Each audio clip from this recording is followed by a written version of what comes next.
All right, so today I have with me a person I highly respect. He's massively successful in MLM, and he made his first million in his late 20s.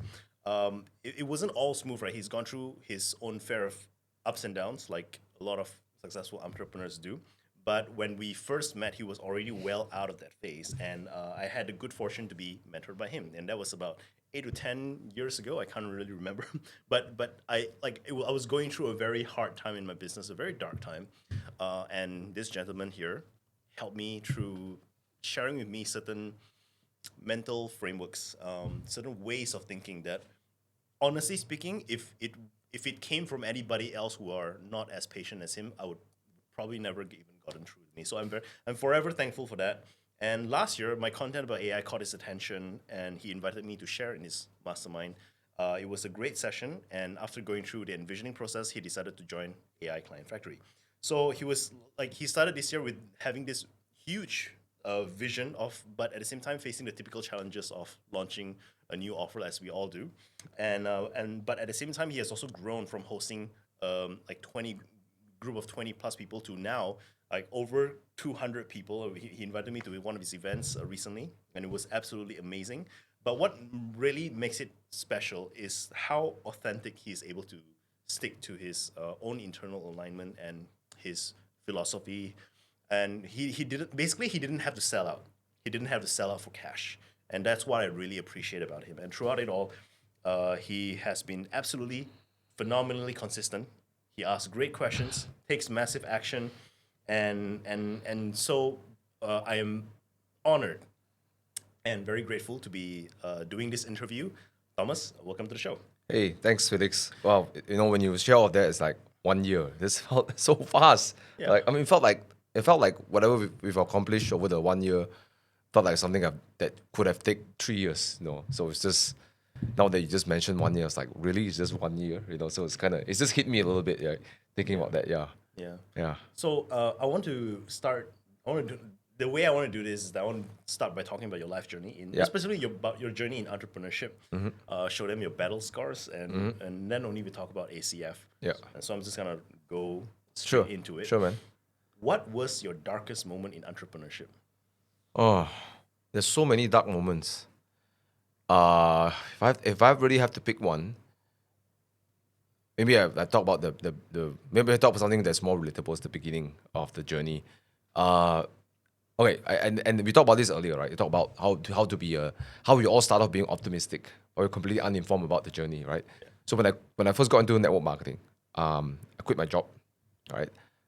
Not the smartest way to do things. I quit my job, no income, and 3 months later I couldn't pay my bills, right? And it's probably the darkest moment for me because I've never once in my life ever felt like this is it, I'm screwed. Like I always had a comfortable family. My parents gave me money. We went to study in universities overseas and stuff, and never had to worry too much about money. And this is the first time where I couldn't pay my bills, but I was also too proud to tell my parents that I messed up. Right, I was too proud to tell my then girlfriend that I don't have money. Right, so yeah, that was my first experience of the darkest moment. I don't think there's one specific darkest moment. It's like we have multiple series of it for me, right? And this is the first one. And I started realizing that, okay, just because you got a good product or just because you got a good compensation plan, it doesn't mean that you can make money in network marketing, right? And that was sort of my darkest moment, because I think why it was dark is because I was worried I didn't want to share with people. It's a bit shameful to do network marketing and not succeed, because I told everyone I'm going to succeed. I told everyone I'm going to make money. I told everyone this is a good career. I told all my ex-colleagues this is great, and I tried to recruit them. But it was dark for me because I felt deep down, I felt really ashamed, right? That I couldn't tell people that I was suffering. I was not getting enough sales, right? I was trying to recruit people even though I'm pretending that I actually don't know what am I doing, right?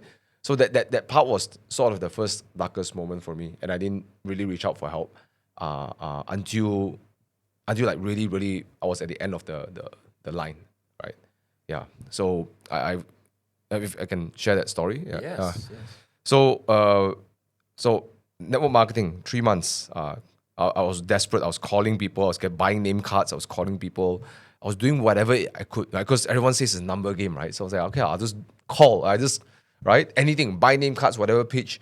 But I was not able to close sales. And it's not only until the third month when I couldn't pay my rent, right? But I wasn't willing to confront that, right? But at one point, I remember I was at the checkout counter. I couldn't pay for whatever I put on the checkout counter. That was the first time ever I felt so embarrassed. I was in front of my then girlfriend, you know. It was IKEA? Yeah. So that moment was like very defining for me. And that's when I went into this hyper activity. I'm like, you know what? I'm gonna it's a numbers game, right? So let me just ramp up my numbers. So I did massive amount of calls, like ridiculous amount of calls. Suddenly I lost this ability to feel afraid on calls, right?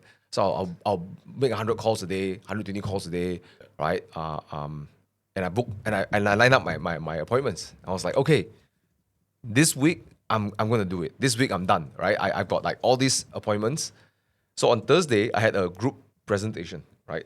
I invited there are 4 prospects that are supposed to come. Now, mind you, if you're in my position, you have no bills, you have no money to pay your bills, right? And you look at these 4 prospects, they're like, they are gonna save you, right? They're like, this is it. This guy's gonna save me, right? And then just imagine that, no, you prepare everything, I'm so like determined that this is gonna work.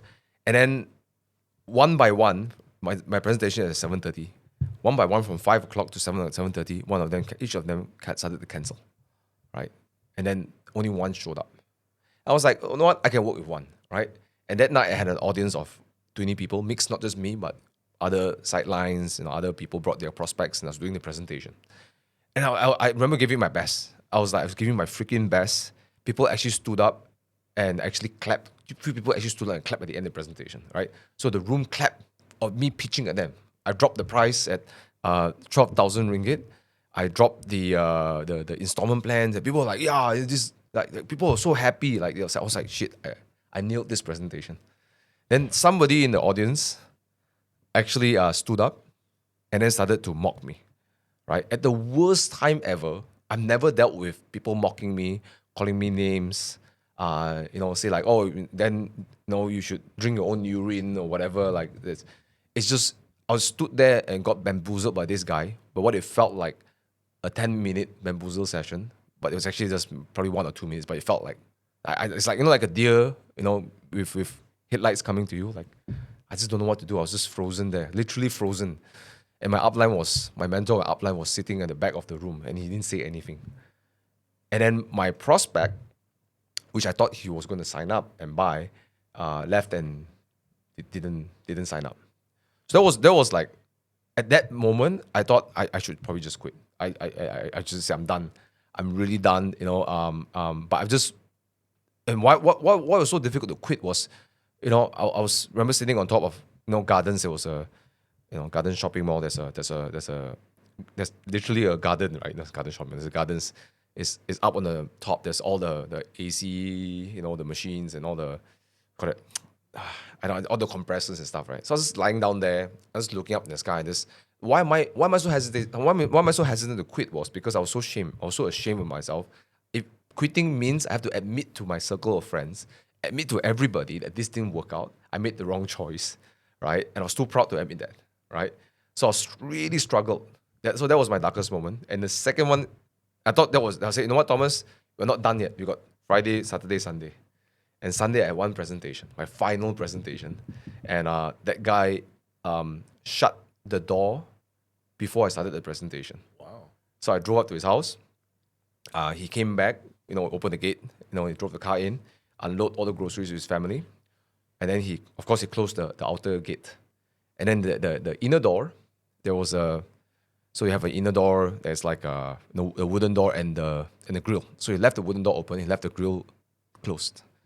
So I rang the bell, he came to the grill.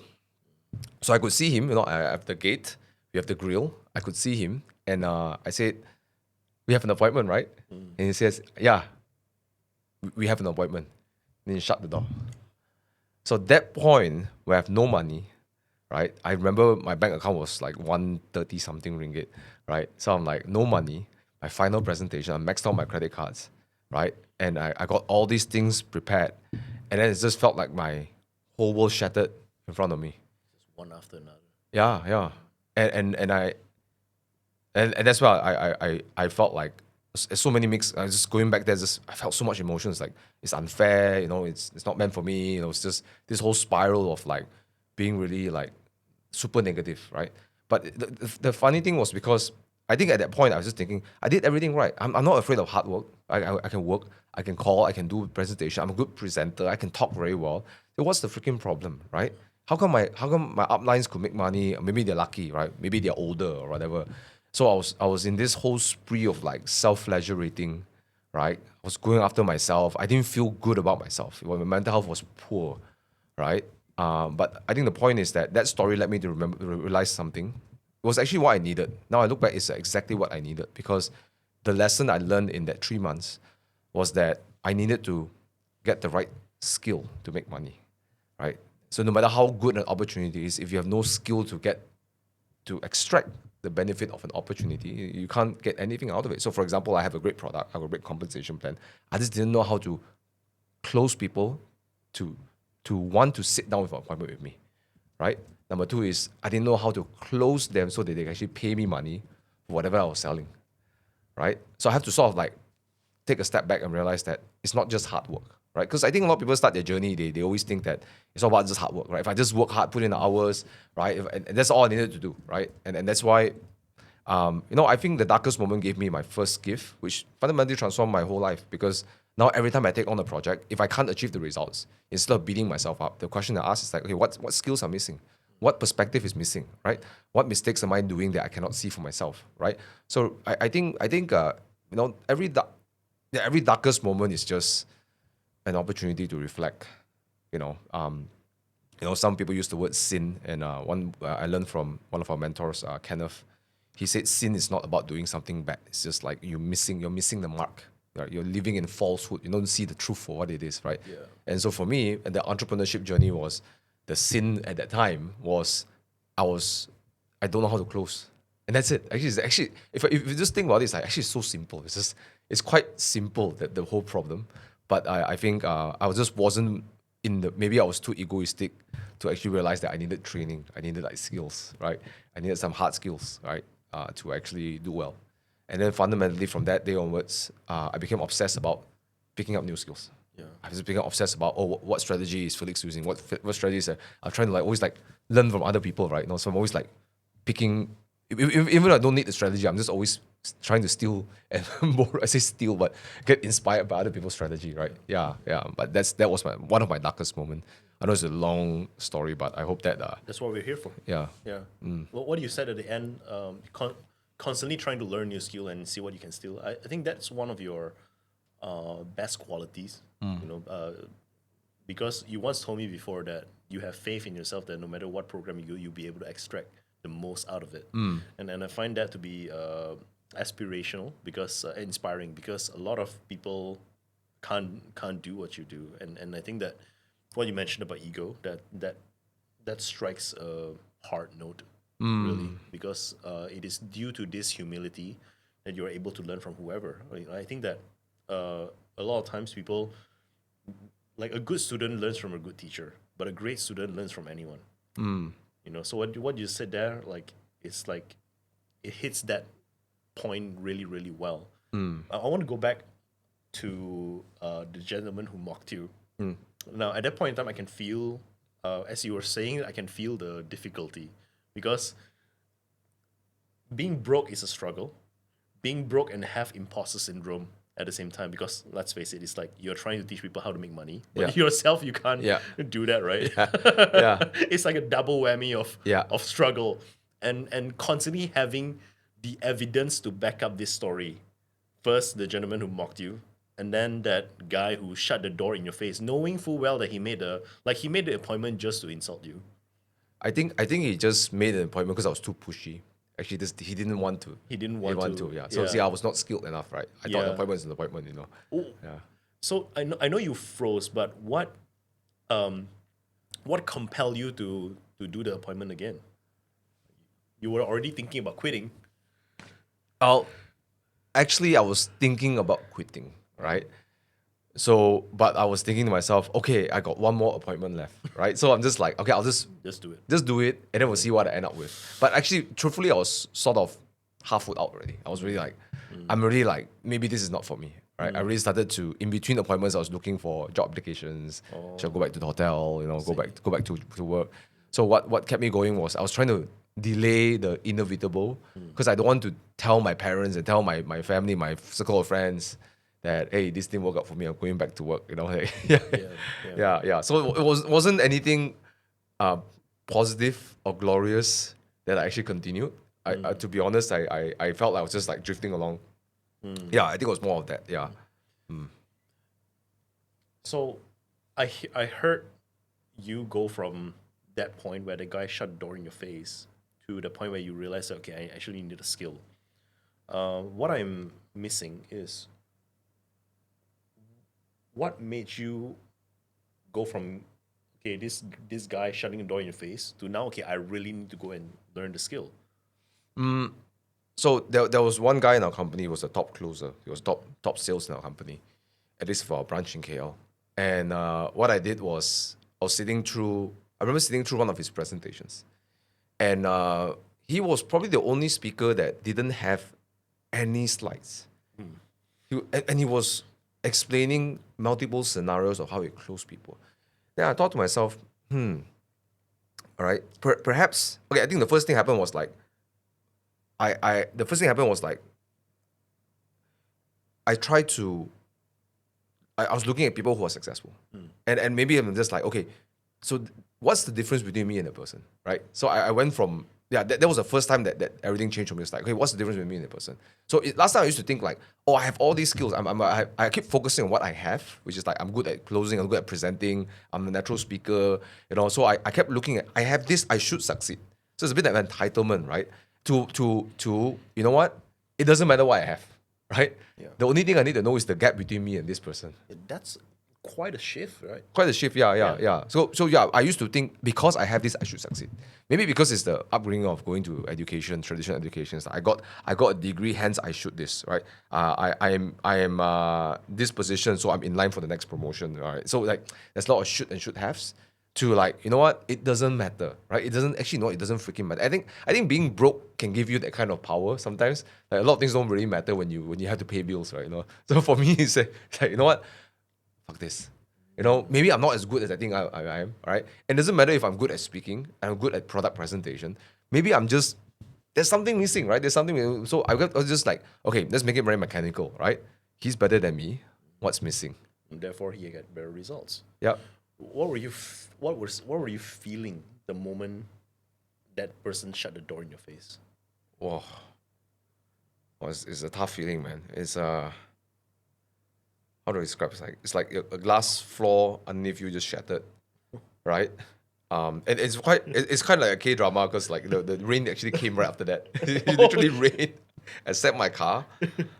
I don't know how to explain. Like I don't know. Have you been so angry that you don't know how to, or so disappointed that you do? I just like I had no energy. Like I didn't know what I didn't even scream. I didn't even like. I just felt like sitting in the car and I just felt like just disappearing. Right. I was. I guess I wanted to disappear, you know?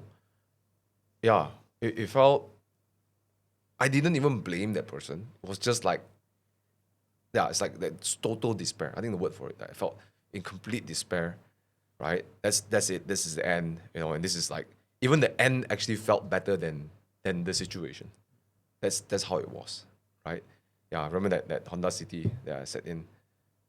I just didn't have any energy to drive myself off. I sat there almost 15 minutes, just engine off, you know, and just I don't have tears to cry, right? It was just total despair. Yeah, like complete mental breakdown in my car. Yeah, that moment was an experience where I would say, yeah, it's my darkest moment. So it went down and down and down lah. Yeah. And then what happened? Went home, numbed myself, right?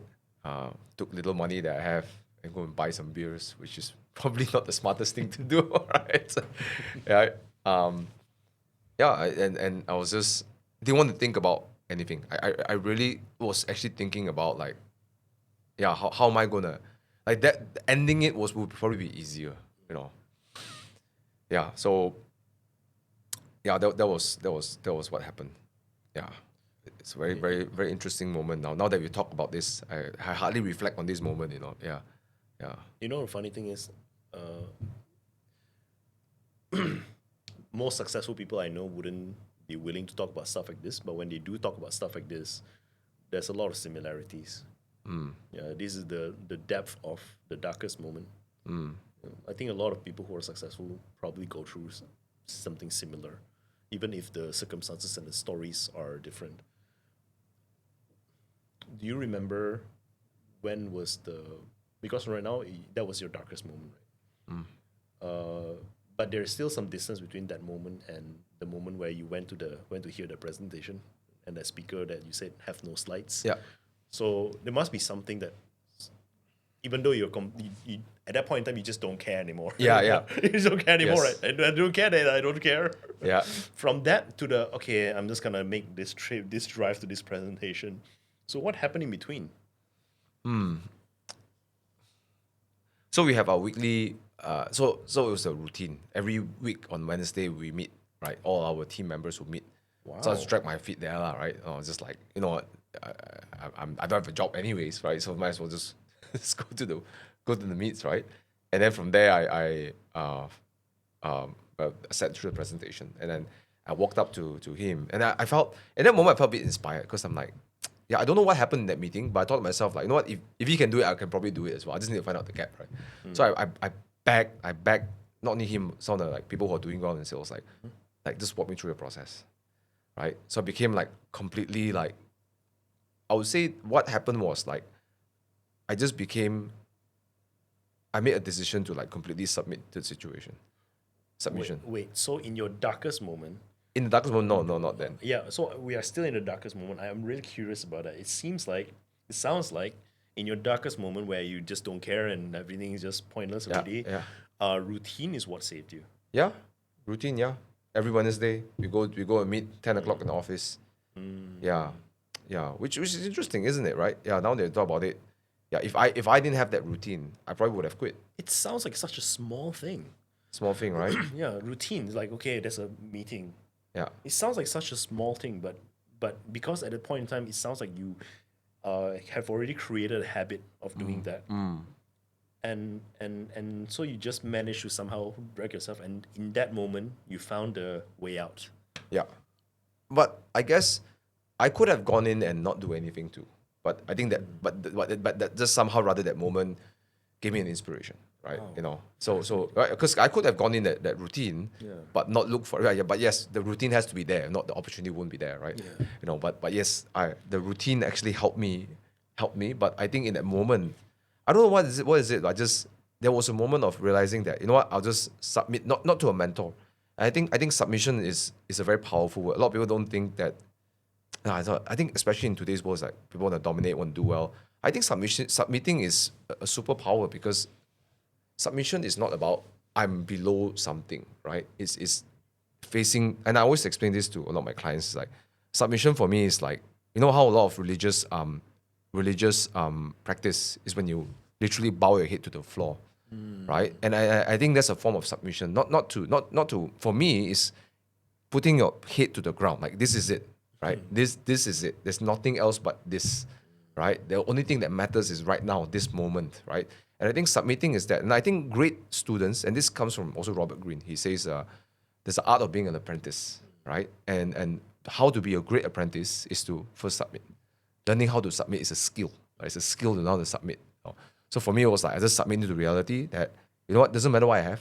It doesn't matter what I think I'm good at, right? Doesn't matter whatever it is, doesn't matter what I think is even good. It's not important anymore. At this point, the only thing that matters right now is what gaps I have to close, right? So it's like a complete submission to reality. And therefore, I didn't have like a formal mentoring relationship with all these people, but I chased after them, and of course in a tactful way to find out what is it they're doing differently, right? How do they set up appointments that people want to meet them? Right? How do they deal with objections, right? How do they close, right? How do they actually sign up? So for example, like one of the skills I realized that there's actually a pattern, and I think although there's no formal training to me, but because of my submission, the willingness to close these gaps, right, and not caring what I'm good at or what I'm bad at, the only thing that mattered was the gap, right?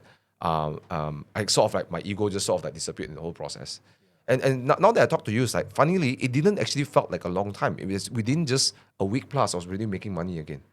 And it was because I learned that when they make calls, they make it so that there is a payoff to show up in the appointment. So that was the first thing I learned, right? So for example, if I notice one of these uncles is very good at sales, right? When he talk to whoever he's talking to, right? And then he says like, for example, if somebody has something like let's say uric acid problem, right? We say like, in our appointment, we'll show you how to reduce or how to no longer have to deal with uric acid attacks. There's a promise in the call, right? Now, if I can show you that in just this presentation or this 30 minutes presentation, right, would it be worth your time? I was like, yes. Do you think you want to bring your father or bring your uncle? So he started to like use that as the leverage point to even get more people in. And then he explained that if you ask other people to come, you can't back out anymore. Right? And I was like, oh, that's freaking brilliant, right? So not only I made an appointment with you, now you go and tell people that you got this appointment with me, you can't back out anymore. So you show up, but you got something to get out of this, right? They always appeal to your needs. And I realized that, when I trying to make an appointment, I keep talking about how good my product is. And when he make the appointment, it has nothing to do with the product. It's always focusing on what the customer's potential problems are. And then trying to show that in this presentation, I'll show you how to resolve this, or how to reduce this, how to say there's a promise, there's a payoff in that appointment, right? Then I was like, that's simple. Okay, so I started to apply that. I started making appointments. I started to make probably 10 to 12 times less calls, and I was getting more appointments booked. I was like, okay, that's doing pretty well. Then the second thing I was learning was, during the closing, there's actually 3 questions they always ask, 2 to 3 questions. It's a nice transition. So the first one is like, what did you like best about this presentation? I was like, how do I close? I always leave people open. Also, you like it, then you let me know lah. Right? That's how I used to always close. Right? But I couldn't see it for myself. I thought I did a good job. I thought if I just did a good presentation, I think it's an employee mindset kind of thinking. If I just do my job well, people will buy, right? The product was so good, they'll sell for itself, right? It's like this uninformed optimist kind of mindset, So yeah, then I learned the 3 sets of questions. What do you like best about the presentation? Right? It's like they tell you this and that, right? So number 2 is like, hey, if you were to install this machine, where would you put it? It's like, put it in this kitchen. I said, okay, well, it's around this size. Do you think let's put it over here. Yeah, you need the wire, right? No, so that's like an assumptive close.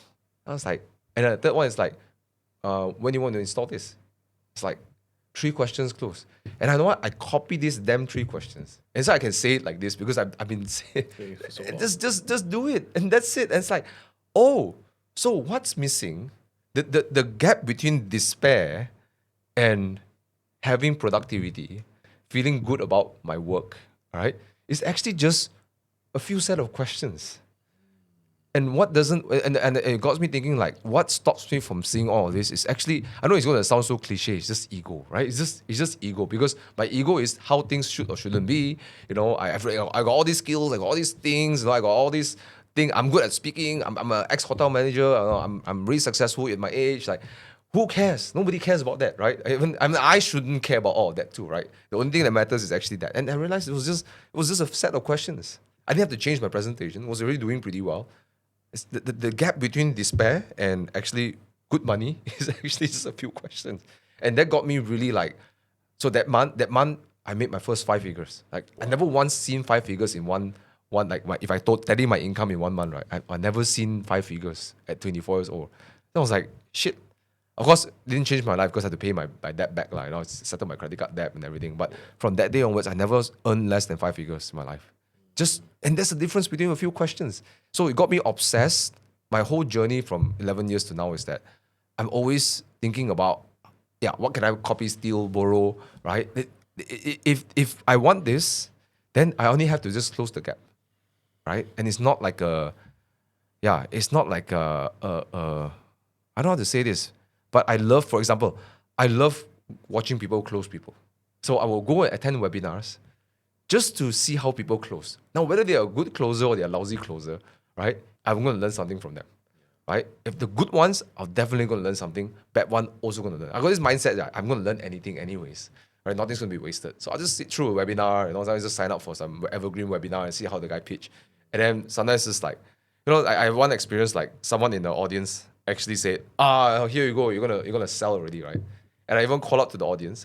I should stop the presentation. And I said, that's a very good point you're putting out there. I'm actually selling, right? Yeah. I think I told you guys from upfront, from the first 5 minutes, I'll be making an offer at the end of this presentation. But you have no obligation to take it, right? But and I told them my secret, my evil intention, I put this, making it fun. My evil intention is, I'll give you so much value that you want to work with me, right? I have fun with the whole framing as well. Like, is it a cool deal? Cool or not cool? Okay, great. Let's start, right? And then halfway through, it's like, it's going to sell. And I said, hey, do you really want to be good at sales, right? Everyone's like, type 1. Everyone's like, yeah, I want to be good at sales. And I was like, yeah, I want to be good at sales as well, right? Because you're in network marketing, you're in insurance, you're recruiting. Sales is like so important, right? I said, yeah. No, you don't have to like me, right? If you don't have to like me, you don't even have to like my offer, right? You got to love the game. The sales game, you got to love the game. Hate the players, fine. Don't like the ball, or don't like the racket, fine. Love the game, right? And funnily, at the end of it, he actually bought, and then he came and bought my core offer also. So it was quite interesting. So yeah. And all of this was sparked by that moment where you finally see that, okay, the gap between where you are and what you want is skills. And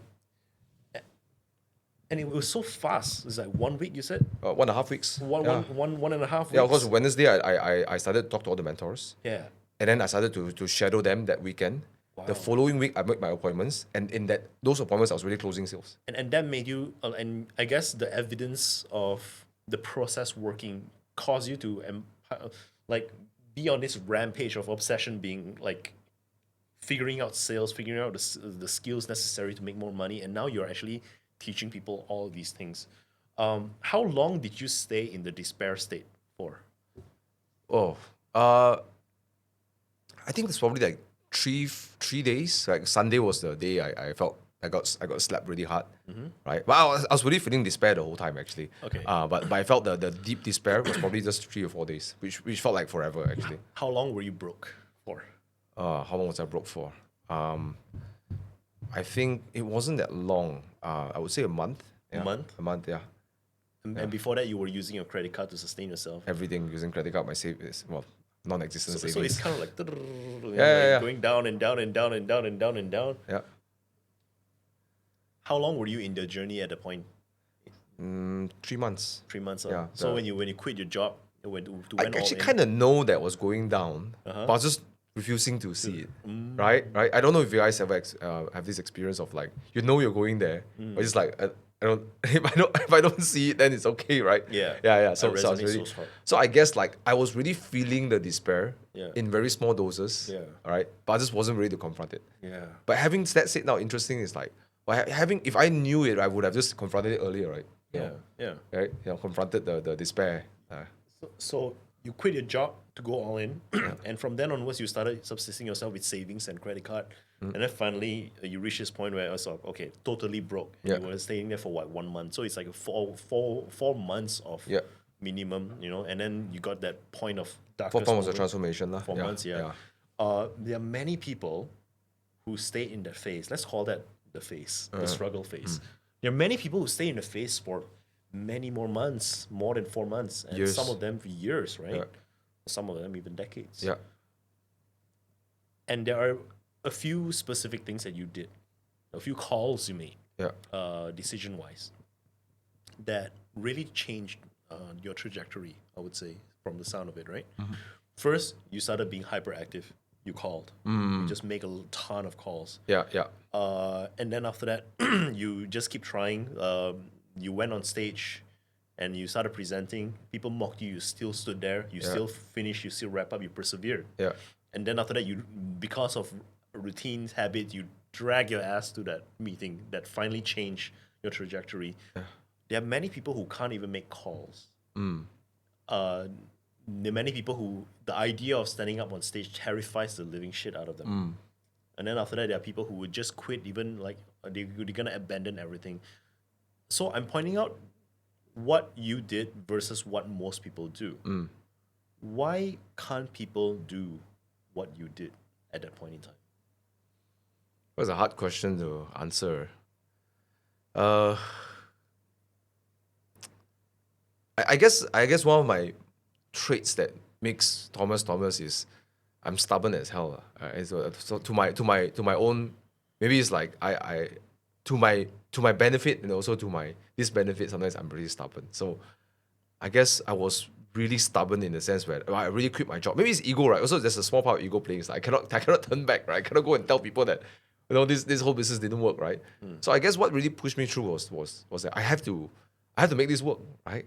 It's up to me. It's like I guess now that I talk to you about this, I realize it could be that if it's going to happen, it's going to be up to me, right? Right. I have to be the one that make the change, right? Oh, so it's interesting. The ego is what's keeping you there, but Yeah. ego is also the one that got you out of it.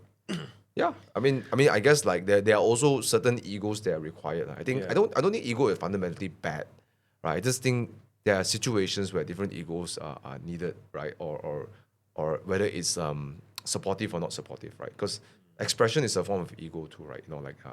Yeah, your whole the way you want people to see you, the way you want people to experience something is also an ego, right? Right. So, but it's also I guess the question is more of like yeah, at that point, I also have an ego of like, yeah, if it's start to fix it, I have to be the one fixing it. I have to get this done. So maybe the difference between me and other people is that I stopped like giving, I stopped, yeah, I started to say that if it's up to me, if I want whatever results I want is really up to me. There's no one else, right? So I kind of like put the where the buck stops at me lah. Because there was a part of me that still sort of like was a bit blamey, like blame the product, blame my upline, blame the customer, blame everything, right? Blame my age, right? And it's just switch over to maybe what kept me going was like, yeah, it's up to me. Yeah. Yeah. As I was hearing you speak just now about blame, right? Yeah. I can already I was reminded of all the things that I've heard from other people say. Is they can because they were first in the MLM. They Yeah, were at yeah. the top, so Yeah. they can make a lot of money. I can't. Yeah. Yeah, there's a lot of these things. I'm curious to know from that darkest moment until let's say last year, how long has it been? Oh, I started 2014. So 11 years. Yeah. 11 years. Yeah. And there was a point where you sort of retired slash semi-retired from Yeah. MLM, right? Yeah. When was that? I think in 2018, 19, 20, especially I think 2019 and 20 was a great year because my team just kept growing and growing into tremendous levels. And even after COVID, it just rebounded really hard. Wow. So yeah, there was a good time of my life where I didn't have to worry about income that much, right? Where income was really just because the business and the teams grew, right? So we got I don't want to use the word passive income. It's not entirely passive, but yeah, it's like very very leveraging kind of income. So like put in a lot of work, get a lot of results. Yeah, so it's very recurring. Like income was recurring, it was growing. Yeah. Stable. Yeah, so 2020, 19, 20, 18, 19, 20 was like, the transition started to become So like that. so it's kind of like 4 years of like hard work Yeah. to build your base up.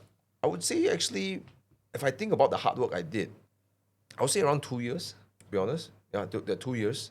It actually wasn't, now I think about it's not very long, And I think maybe the benefits of my industry is that I don't have to think about limiting factors like logistics, like many other things other businesses have to deal with, right? I have to focus on sales and building teams and recruitment. So how much I want to sell, I can sell. There's no cap to it, right? Yeah. So I guess like that's also why I like the network marketing business because it doesn't have this kind of boundaries for scaling. Yeah, Right? yeah. Yeah. So 2 years. A lot of times when people are focusing on their business, I would say that those 2 years were your focus. You like really go all in. I remember you telling me about your grandfather. Yeah. When he made his first pot of gold, like he was having a lot of fun driving his lorry. Yeah. I remember you told me that Yeah, many years ago. So yeah, there was a moment where my grandfather's in the logging industry, Yeah, yeah. right? So there was a moment of time he secured a really good contract, and I don't know exactly how much money he made, but he just gave me a scenario. It's like, it's like he said, Vijay, he called me Vijay, right? He's like, if you spend 1 ringgit, you get 10 ringgit. How much money you want to spend? Like just throw. Then in my mind I was like thinking, like say a certain amount of money. It's like you just throw everything in it lah. Yeah. Right. It's a no-brainer, right? And you can see the cash as it comes back. It's not just some sort of bet. No, you're really seeing that. So of course he went like non-stop, like trying to deliver, you know, the process and deliver. And he drove his own lorries and stuff like that. Yeah. And that 2 years, that's your lorry moment. Yeah, it was my lorry moment. Yeah. I think the beginning was me selling, and then I became good at selling. Then I had the opportunity to expand the business to India. Yeah. And that was the. But I guess like I won't be ready for that, right? If I didn't go through the despair and everything, you know, and you know. I guess you found your footing at that moment in time. Once you found a footing and realized that okay, there is this way where you can put in $1 and get $10 back, and that dollar representing your effort. Yeah. So now that you know, okay, you got the footing ready, right? Yeah. Now you're gonna go all in. There are many people who, in their process of going all into entrepreneurship, like entrepreneurship started affecting their personal life, their relationship, their health. So I want to know in your experience during that 2 years, what did entrepreneurship do to your health and your relationships? Oh, actually not very good because I went all in and at first my finances. Okay, when I started going to India with my mentor, I burned through my savings, right? Because I was making some good money already, and I started going to India, but I burned through all my savings because it's not cheap to travel. Rent hotel rooms, you know, and then it's another whole set of despair again, right? You know, it's like I don't know what am I doing there. So it wasn't good for my finances, number one, because the money I saved up, I was like, okay, not only I bought a BMW, I bought a condo, right? Now now it's worse. Now I got to upkeep these two things, and I got to expand overseas. Yeah. And then I got those savings I want to save for my wedding, right? So I think that was really poor. My finances went down the drain in 6 months, right? Probably 3 to 4 months, I ran out of cash again. Wow. Right? And I started to borrow money with my mentor, right? So we made a deal, like we shared 50-50 and we started borrowing money from him, which thankfully I was able to pay back by the end of the year. But my challenge was I didn't have a team in Malaysia, so I have no passive income. I have no team income. So if I stop selling in Malaysia, I have no income. So I depend entirely on this project, right? Whereas my sponsor, my upline, had already a team, so he could keep going every month, right? I'm literally betting everything on it, right? So my finances became really poor, right? I did 200 plus presentations, 200 plus people in the first month. I got 2 sales. I made 1,600 ringgit after spending like, I don't know, 15 or maybe 20 grand or something like that, right? So every month was like negative, right? So yeah, finances was very bad. Relationships also really bad, right? Because I was spending less time with my then girlfriend, right? So I barely see her, right? It was quite bad, right? What else? My health took a toll, right? Because you know how difficult. I don't know how anyone have experienced this. Have you ever experienced like doing a presentation and nobody buys, right? Yeah. Right. So for me, at those times, that first month was 200 plus prospects. So some is group, some is one-to-one, mixed. And it's like every presentation I did, I was constantly, like, I went from like doing pretty well in Malaysia and then going over there and just get beaten up. I felt like it's like abuse, you know, because it's like every time you go into the ring, you get smacked, right? You get slapped, you get smacked, you get sucker punch, right? Then before you could recover, there's another appointment in the afternoon. Then you're going to go in and get sucker punched again, get whacked again. And then that was my first 1 month, 2 months, 3 months, 4 months, right? Yeah. In India, like consistently getting abused. So I also don't know why I put myself through this. I guess I was constantly trying to envision the success, you know. So I would have this always book, I'm living in this delusion that I'm just, okay, if I make this money, I could buy this, I could do that. So I was every morning, rinse and repeat. I was literally like dreaming my future life. So it's to load myself up so I can take the damage later on, you know. But really, I was being abused every day, right? That's how the way I say it. It's like a ring. I go in the ring knowing I'll lose every fight, right? That's how it was for me. So it took a big toll on my mental health. So I drank a lot at the time, trying to numb how I feel. Ate, I became quite fat, right? I became like 92 kilos, you know, and quite fat, right? And then I still lifted weights, but I was just fat, right? I was definitely not healthy. So it took a big toll on me. Yeah, absolutely. It took a big toll on me trying to expand. Does it feel like suffering is the price you pay for success. I mean, it can be or it doesn't have to be, right? But in this specific scenario, yes, I did. But knowing, I mean, even now growing my business, there are some pains here and there. But I know I started to become more mindful about it. It doesn't have to be suffering. But if it comes, it comes. You know, I guess, yeah, at that point, I was also struggling because same situation. Like, I was playing a new ball game by playing by my older rules, right? So again, another cycle of Learning. submission and say, you know what, maybe I don't know shit, right? I don't know jack shit about doing presentations and closing on stage. Maybe I don't know much about about expanding my business in India, right? And then finally we figure out a model where we can predictably I would call it ascend people and close people, right? So then when we found the model that does the 1 to 10 kind of model, $1 you spend, you get 2 back, $1 spent, and we just kept repeating that, right? So then I learned a new lesson from there was, not just having a good skill matters. Having a right business model is important, right? Having a right customer journey is important, because if you have the right customer journey, you can keep duplicating the same thing, right? So for example, rather than me coming to a presentation trying to close you to sign up with me, I would say come to a presentation, see the opportunity. 2 things I will close. One is I'll close them for well, it's not really a close. It's like if you know that somebody, like you say, like how many of you can see the value of having people joining your team, right? We put a number, like, okay, so I'm doing a presentation next day. You want to bring somebody. This could be this 5 person you bring could be one of these people, right? So I close people to bring more prospects for my next presentation. The second thing we did was we just sold them into a workshop. So in that workshop, that's when I sell them the product or sell them to join the business. So I started to create this predictable model where somebody comes through, I take them through a nurture process and close them, right?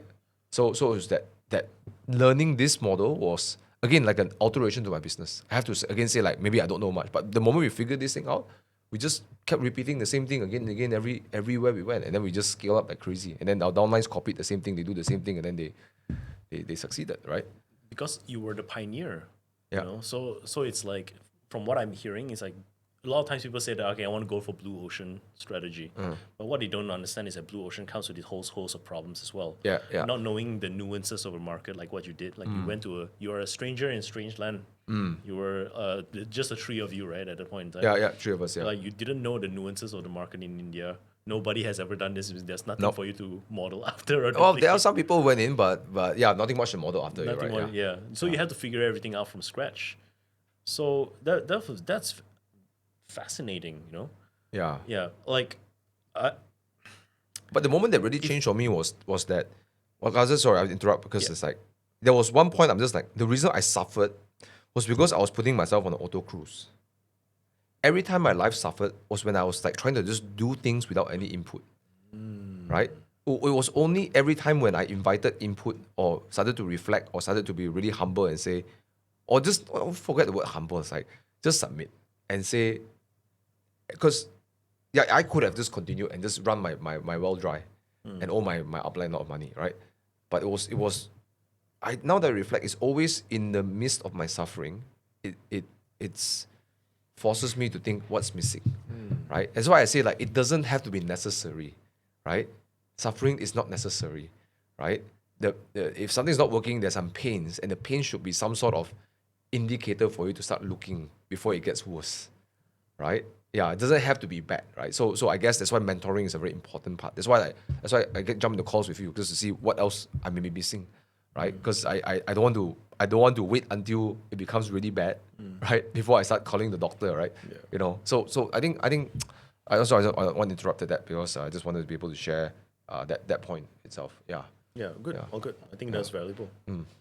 If you were to have to, something happened and you time travel back to that phase in your life, that period of your life, would you have done anything differently? Or was it inevitable? I think given my current mindset then is inevitable, right? I was still young and, I think it's all perfect.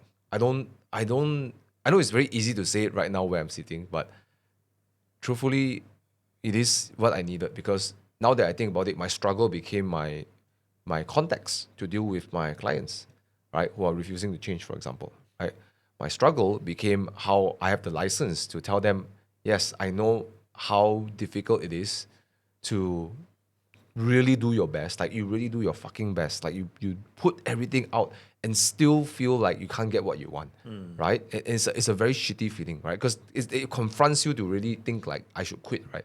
I can say multiple times and probably too many times in those months in India, uh, I've faced the same conclusion that I really did my best. I get beaten up, right? So I have the license to tell people like, right, it's not personal. Like really, you when you don't get the results you want, it's really not personal. But it can feel like it. It can feel very personal. You can feel like, everything's working against you. You're doing your absolute freaking best, and you still can't get what you want. And I know how that feels, right? I can say it with full conviction. I know how that feels. So I guess it's all perfect. I wouldn't change anything because it gives me the license to talk to people, to relate to people in a way that I don't think I could if I never went through that process. So I guess, it's perfect. Actually, it's perfect. Yeah. Yeah, beautiful. Yeah. So from that moment onwards, there were a period of because you found the model, you found a way to tap into the Indian market. Yeah. Things became smooth sailing. I just want to note before we continue that most people would have given up. Yes. It's like the first point of giving up is, okay, savings running up. Second point of giving up is now I have to use a credit card. Then after that, I'm broke. Then after that, people mocking me on stage. And then after that, okay, people shutting the door in my face. People would have given up so many times. You persevered. And then just as you thought, okay, things are going to be smooth sailing, and things were smooth sailing after that, now you want to take on another challenge. And in this year, you got beaten up. Yeah. Blue, black. Multiple times a day. Multiple times a day. I still remember you told me about what affirmations did for you at that point in time. Yeah. People think that, okay, affirmations is going to work. You tried that. Yeah, I did that, yeah. And it just made you spiral. Yeah. Yeah. So there were many, many opportunities for giving up, but you didn't, and you just continued to persevered, pushed on, and you emerged out of that becoming stronger, becoming wiser. Yeah. And now you have the skills to be able to help people who are going through the same phase. Yeah. So I just want to acknowledge that because that's just amazing. Thank you. Yeah. From that moment onwards, like actually, were there any other tough moments? Wow, so many. So many. I mean, it could be a whole 5 hours. I'll narrow down to actually there was one question that I really wanted to ask. Were there any moments, because sometimes people say that entrepreneurship is lonely, right?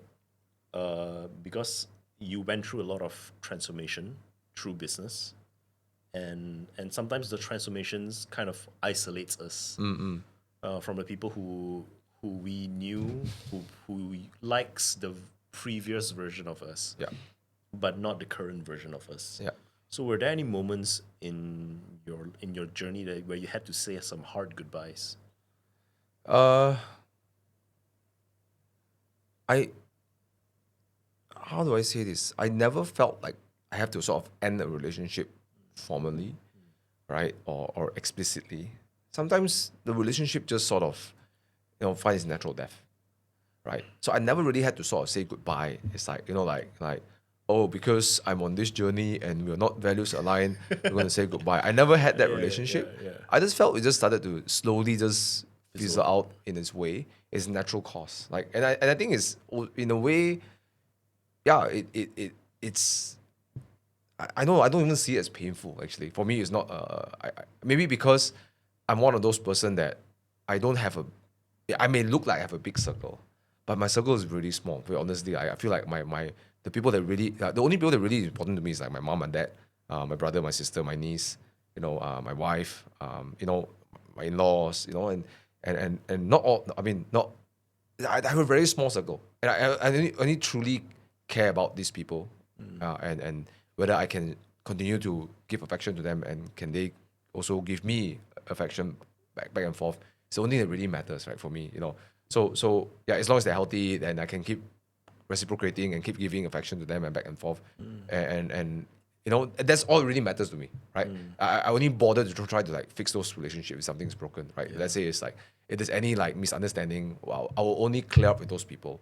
So I think in that sense, when there are some misunderstandings or things don't align anymore with certain people outside, because they are not that important for me. I know it sounds kind of like selfish, but in a sense where, yeah, I mean, we have different phases in life, right? You know, some of my friends end up having children, and suddenly the priorities change, right? My brother has children, and I love spending time with my brother, but now that I hang out with him, 19% of the time is always the children, right? There's always kids need this, kids need that, you know, and you know, just and of course what my brother thinks about 90% of the time changes, right? From you know, playing computer games, you know, from playing whatever computer games you used to play like Dota to kids, right?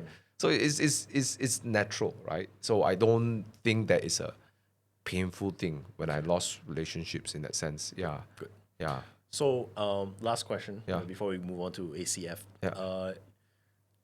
I have seen you like over the years, Yeah. and one of the things that I've seen you change over the years. Yeah. Okay. I think my hairstyle, right? The hairstyle, your body, Yeah, you know, like yeah. you lost Yeah. a lot of fat, Yeah. right? One of the things that you taught me once before is money buys you access. Yeah. And it is not so much of the money sake that we pursue money, but it is like what access it gives us. And in that 2 years, the period where you are your logging moment, your lorry moment, you were actively pursuing it, and then after you come out of it, you became stronger, wiser, wealthier. So I want to hear from you, like how has your health and fitness changed since then? Because there's no doubt that it has been a clear net positive. There's no doubt at all. Your life has been exponential since then. So I wanted to know, like, what are the results and benefits it has done for you in terms of health and fitness and relationships and so on. Well, I mean, you know, this is something that may be a bit controversial. But a lot of people say money can't buy you happiness. Money, first of all, if you don't know what you want in life, if you don't know what things are important in your life, you can have the most money in the world, you can't buy it. Because happiness is not a subject of money; it's a subject of, for example, like being able to, like, last night I had a great time with my family. We have Christmas dinner, right, and we hang out, and then, you know, we got food and everything, you know, and for me, those are very happy moments in my life, right? There's one example. Another one is like being able to work with the best clients makes me very happy, right? So now I utilize money to create those experiences, right? I was like, now I grow my business so I can meet awesome clients, right? I want to do more events so I can attract the clients that want to work with me. And then when I go work with them, and then they come back, they're crushing, they're kicking ass, you know. So I get a lot of happiness, right? And number two is like my parents, like, be able to spoil them, you know, give them the absolute best food. Oh, my brother wants, he wants to drink this beer. I'll buy this beer for them. Don't worry, no money doesn't. My mom, she likes this meal. Like, she can't eat beef because beef's not good for her. Okay, let's get turkey, right? Or you know, I don't have to think about all these things, and I get to just bring all my family members and spend a great time with them, right? So yeah, if you don't know what you want, no amount of money can give you happiness, right? But if you know what you want, money can help you facilitate those experiences, right? That's number one, right? Another one for me is like, I love cars. I freaking love cars, right? So for me, it's like car and happiness, you know, but in order to, I must first know that that's what gives me happiness before I actually, that money can buy that. And that's the first thing. So yeah, money buys a lot of things, including happiness. And then at that certain point in time, fitness wasn't that important for me, right? So I didn't buy a lot of fitness. I was just sort of scrolling through, right? But then there were moments where I had, that was an issue I started to deal with, was actually my lower back, right? I have this rotated hip, it's always like hurting my back, right? So I started to buy a good coach, right? Which is when you have the coach, your gym last time, yeah, and that really fixed my That lower was back. when we first, like, was not when we met in BNI. Maybe BNI, and yeah. then So I after that started we to go in. I started to, and so it was not cheap because it was not. You know, typically up until that point, I only pay for like gym membership, right? Again, like anytime in my life I suffer means I was just on cruise control, right? So I was just like doing the same routine I did when I was doing bodybuilding, right? So for context for the viewers, I used to do bodybuilding. So I hurt my lower back. I rotated my hip very badly because of poor posture. I had a hernia on my umbilical hernia and everything. So until I met your coach, I had to sort of relearn everything. It was very, very challenging for me, from someone who used to, you I always refer to I used to look this good, right? I used to be benching all this weight, and I used to like lift all this squat like 160 kilos or whatever. And now like I got to deadlift with a stupid stick, right? So again, the same thing, but it's the process of submission, like complete submission to it, and say, you know what, maybe I don't know jack shit about bodybuilding. I don't know jack shit about mobility, right? So that process took me on the journey, and I spent the money, right? It wasn't cheap because physiotherapy, right? I went to like physiotherapy, went like triangling or whatever, all the nonsense we did. And then we had to rehab my movement altogether. Yeah. And ever since, I would say that if I compare like from 2014 to 2017, my instances of back pain, right, versus the next the next 5 years, let's say I compare myself last 5 years, my instances of back pain is like minuscule. Like back then, it's like once, maybe twice a week, I'll get like severe back pain, right? And now I can't recall the last time I had a back pain, right? But yeah, money buys that, right? So yeah, money is important, right? But if you don't have money, then you can't solve those problems. Yeah. So which comes to the second part about money is that money is not only to buy happiness. Money can remove unhappiness, right? It can remove things that makes you unhappy, right? So yeah, money buys access is I felt after when I started to earn more money, I realized that this is important, and I started to shift my identity to think that it's my duty to make money, right? It's my duty to actually to get the money, because if the life that I want to live is my responsibility. So if I want to live the life I want, I got to figure out how to make the money, right? Right. So yeah, I think it's very important that we revere money in a good way, because sometimes I don't. I hear this advice like money can't buy you happiness, and money is not everything. And it's true, right? It's true. The problem is that it becomes like money, and then they use it as an excuse not to make money, right? And use it to justify why they can't make money.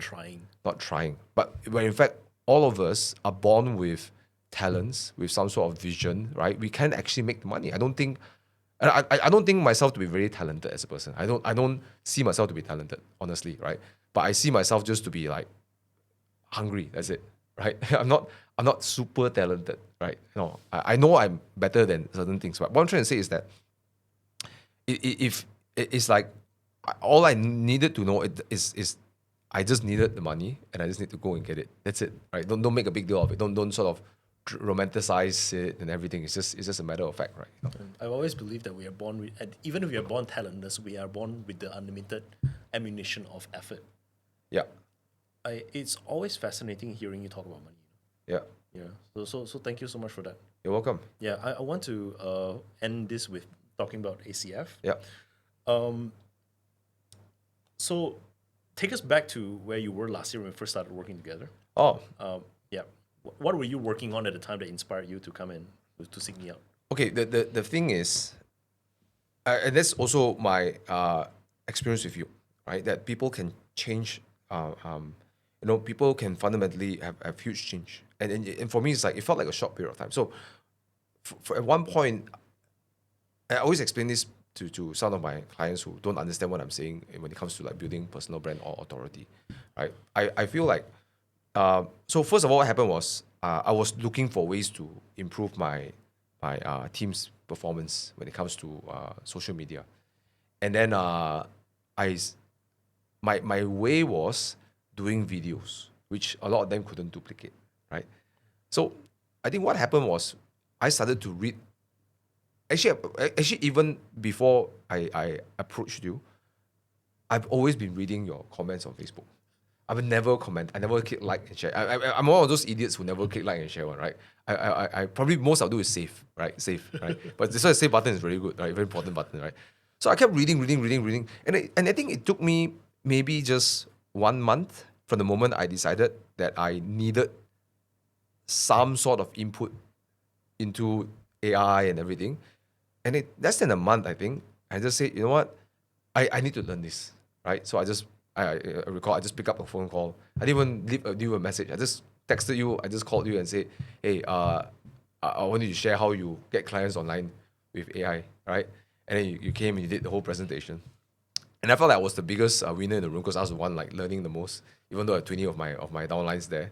Yeah. Right? I felt I was the biggest winner because I was looking at this like, wow, shit, like this is possible. Like I didn't know that's possible. So yeah, it got me thinking about like, okay, perhaps again, like submission. Maybe I don't know as much as I think I am. Up until that point, I refuse to use ChatGPT. I really refuse. I'm in this like total sort of like protest that AI is not good.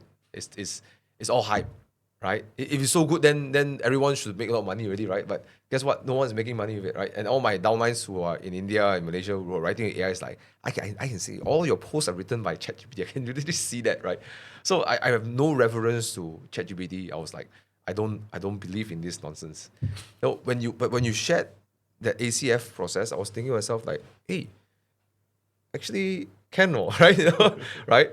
So, but it requires a level of like total like submission, right? To say that, you know, again, it's not that Felix is better than me or I you know, it's just more of like the reality is I just need to learn AI.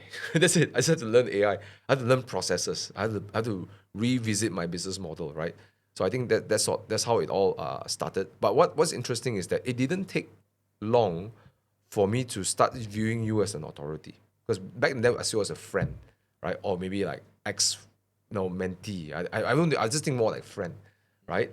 But if within just a short period of few months, and I transacted 5K with you, and then I continue transacting with you again and again, right?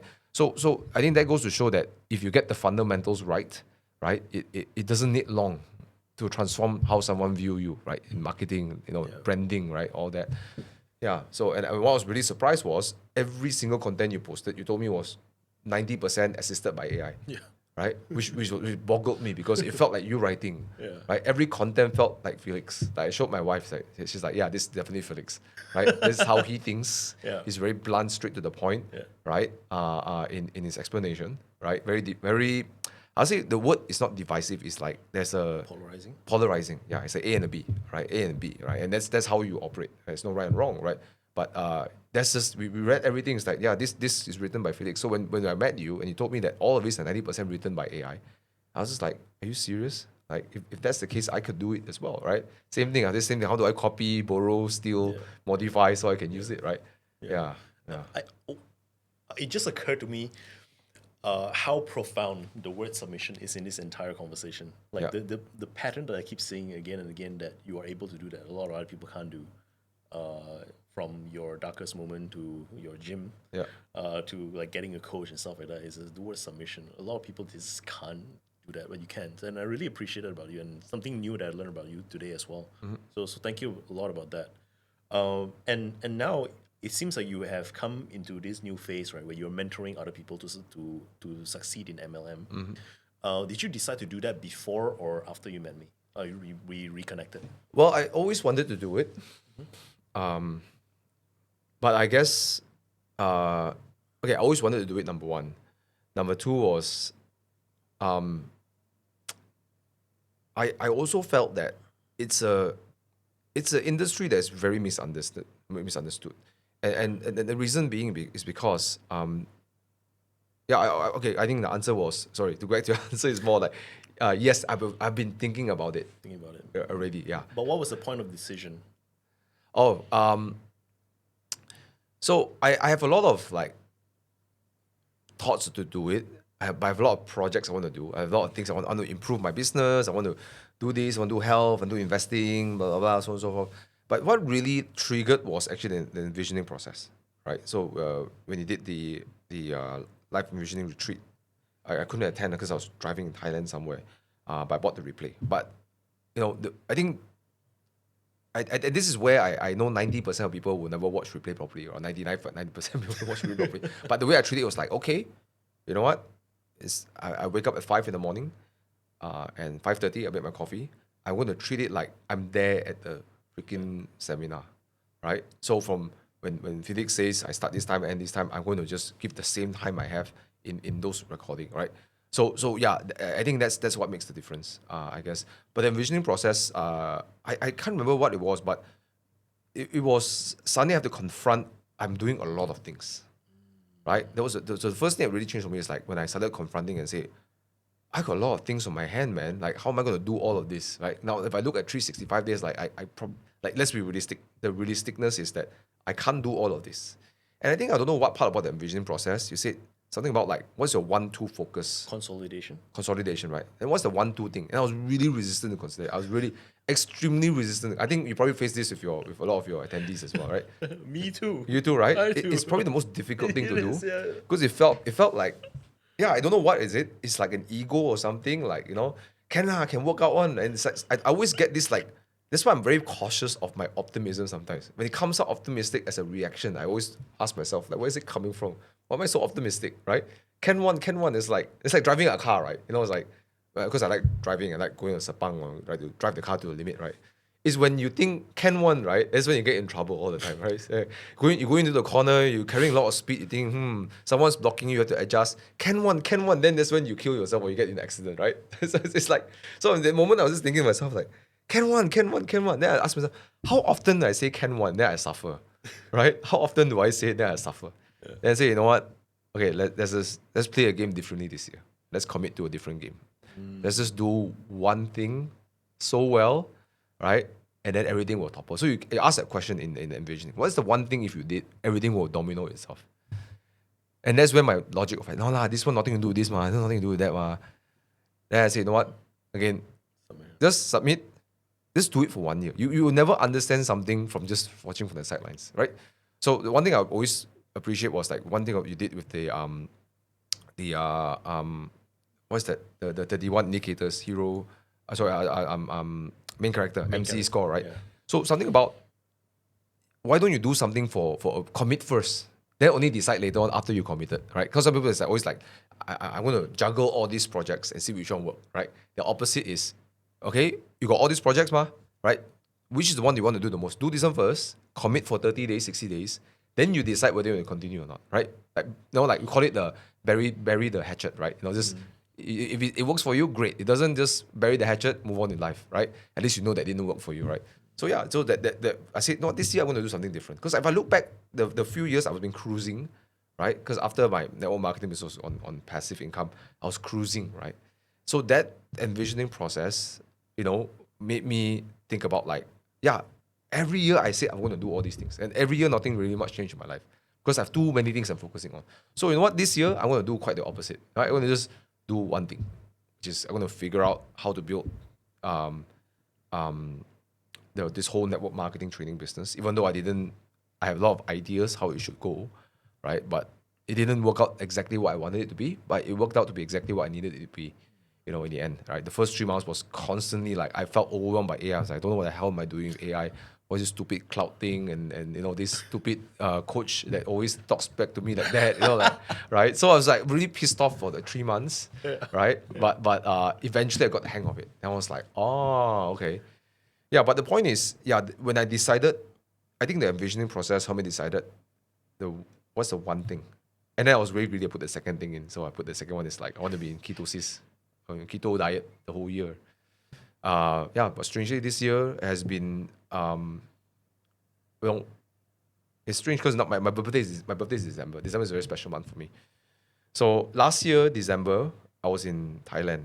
And I went to this resort, absolutely beautiful resort. It's called Pulai Bay, right? It's a Ritz-Carlton Reserve. And I switched off my phone and everything. And I did a reflection with my wife, and I was thinking to myself, if I were to summarize 2000, I know it sounds like a far thing from the envisioning process because it sort of came in around the same time. So this year last year, I told my wife that it felt like the whole year was very bitter and sour. There's a taste of bitter and sourness throughout the whole year.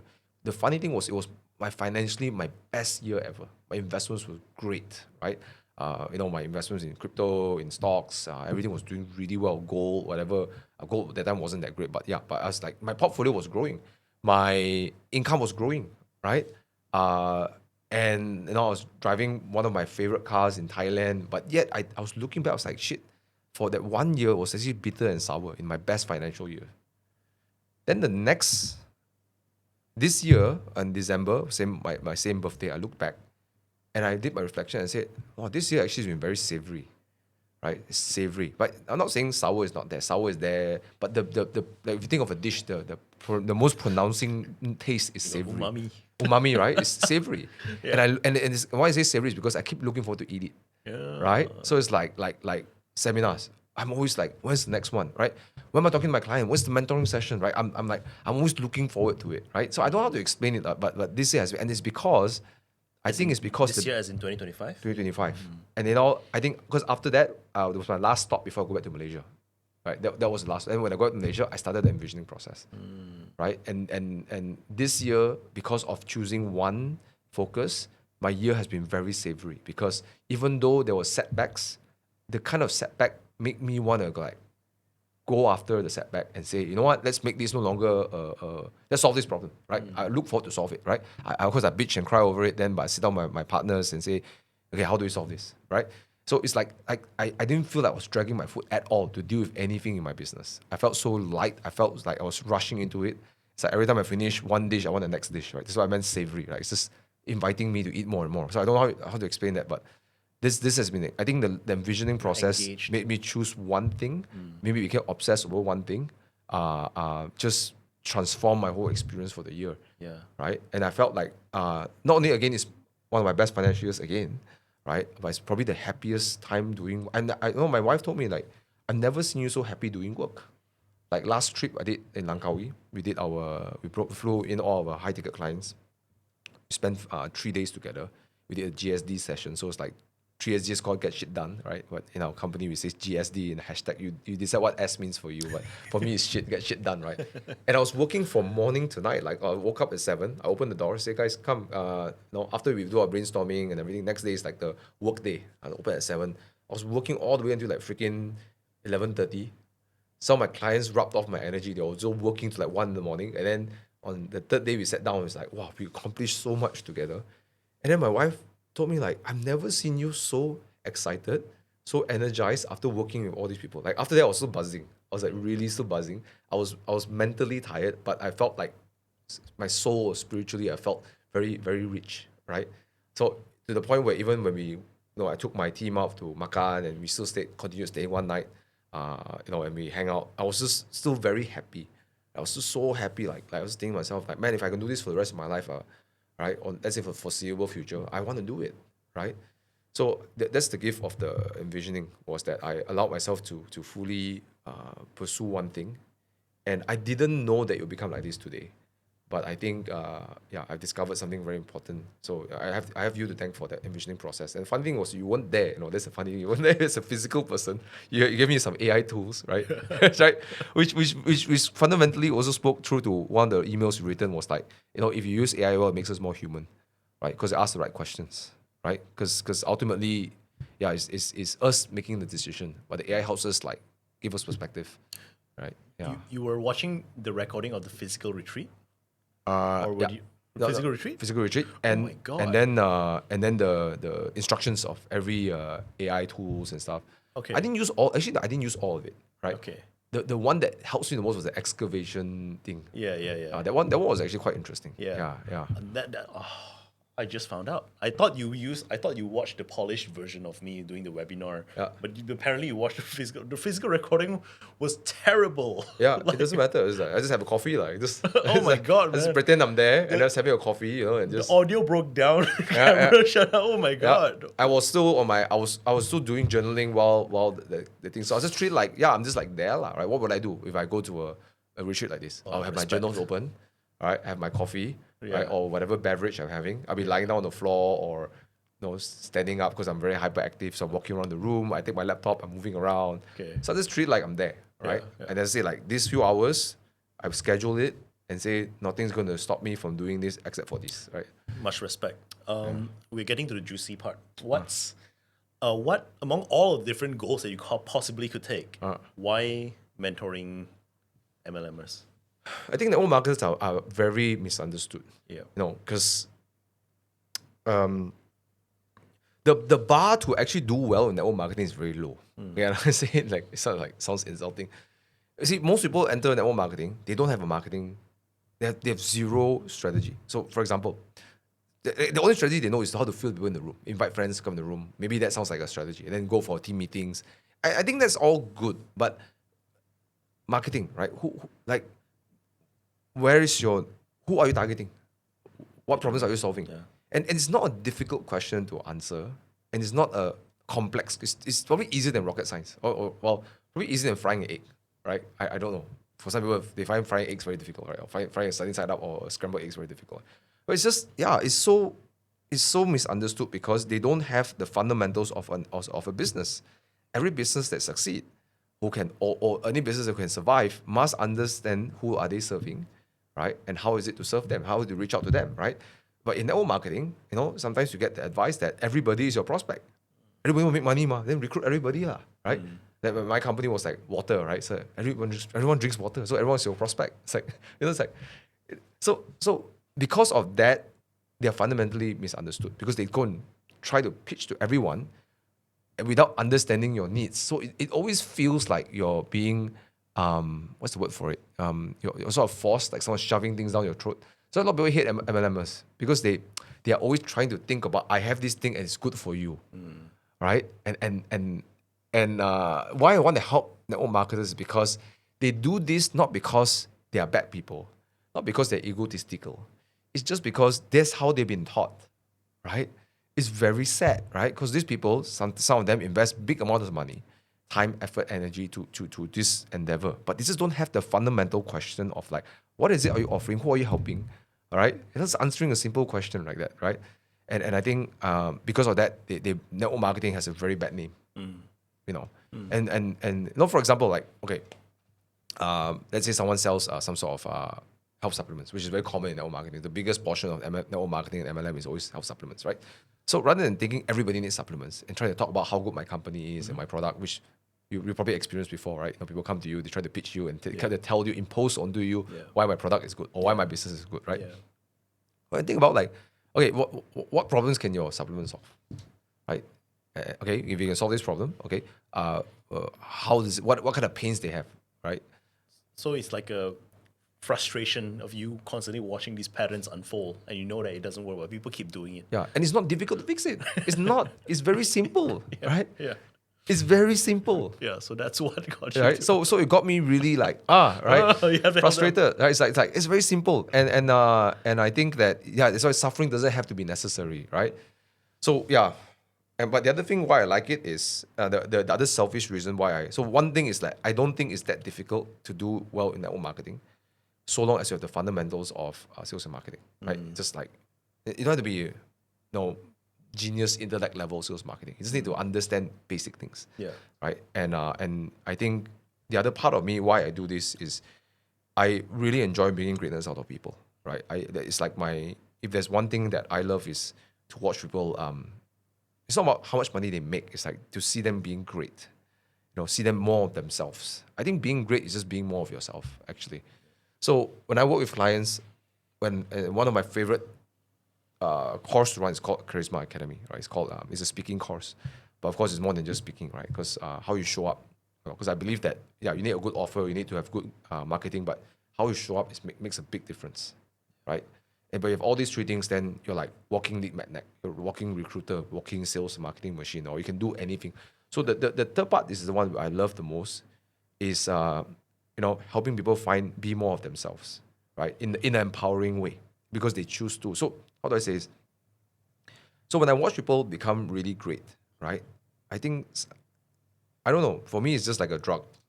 It feels right, So what made me want to do this business is because I know I love helping people to be great. I know I have the skills, I have the aptitude to help people find their greatness, but I realize network marketing is the vehicle for me to exercise that. If I just ran like a speaking course, for example, then I don't have a lot of context. And for example, like some of my participants love what I do with my seminars and my courses. They say, Thomas, yours is much better than this international speaker. I say, yeah, I have the benefit of niching down, right? Because I chose my niche. Yeah. I can adapt everything to suit to you. That's why you felt it was easy to follow me, right? Because I'm niching things down into my industry, right? So now I'm using my network marketing, understanding of network marketing context, right, to exercise what I love to do the most, which is helping people become great, right? For me, that's probably one of the things that gives me the immense level of joy, right? If not as much, but probably more than like driving itself, right? For me, that's what I love doing what I do. It's a selfish reason, because I would gladly tell everyone it's my selfish reason, and I know AI coach also challenged me on that, and I said no, it's my selfish reason because, it's also what makes me really good at what I do. Like I will go above and beyond, you know. Yeah, it just I really enjoy watching people become great. I think there's no other way to say it. Yeah. And maybe that's why like I get so much more back, in joy and energy, inspiration. I keep thinking about ways to improve my processes and stuff like that because I find out joy doing this, right? So yeah, if there's anything, I think this year is going to be more of that. Yeah. Next year, Next year, 2026. 2026, yes. We worked together 1 year. What was the biggest challenge or the toughest moment in this 1 year? I think the first most difficult challenge was trying to grasp how your system works, right? And it's not because that there was like too many steps, but it's because sometimes like when you're trying to apply something, you're always trying to look for the immediate results, right? To verify that I'm on the right path. And very often than not, the beginning always doesn't feel like that.